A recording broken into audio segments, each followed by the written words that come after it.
জয় হিন্দ বন্ধুরা, আজকে আমরা একটা নতুন পদ্ধতি বিয়োগ করব। সাধারণত আমরা যেভাবে বিয়োগ করি সেভাবে আমরা বিয়োগটা করব না। আজকে একটু অন্য পদ্ধতি বিয়োগটা করব। দেখুন কীভাবে বিয়োগটা করছি। প্রথম দেখো, এখানে যদি উপরের সংখ্যা বড় থাকে, উপরের সংখ্যা ছোটো থাকে, নিজের সংখ্যা যদি বড় থাকে, তাহলে আমরা কী করি, সাধারণত এই পাশের সংখ্যা থেকে আমরা ধার নিই, কিন্তু তা আমরা করবো না। আমরা কী করব, এই 7-এর থেকে কত যোগ করলে 10 হবে তাই করবো। 7-এর থেকে কত যোগ করলে 10 হয়, 3 যোগ করলে হলো। 7 থেকে 3 যোগ করলে কত হচ্ছে, 10। এবার দেখো, তাহলে 6 আর 3 এখন কী করবো, বিয়োগ করবো না, যোগ করে দেবো। 6 আর 3 যোগ করলে কত হয়, 9। এখানে বসিয়ে দেবো।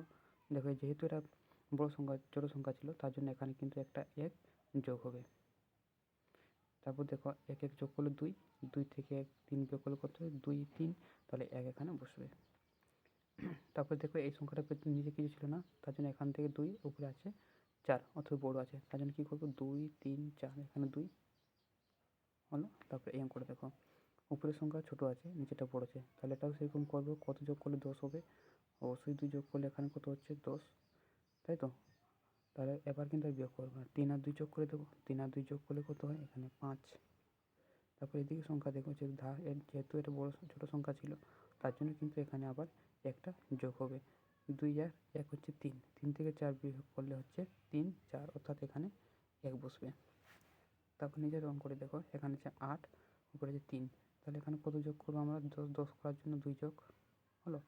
8 যোগ 2 হচ্ছে 10, তাহলে এটা আর বিয়োগ করবো না, 3 আর 2 যোগ করে দেবো। 3 আর 2 যোগ করলে কত হয়, 5, তাই তো। এখানে যোগ 1, এখানে কত হচ্ছে, 4, 3 আর 1 হচ্ছে 4, 4 থেকে 9 বিয়োগ করবো, 4 5 6 7 8 9, তাহলে কত হচ্ছে, এখানে 5।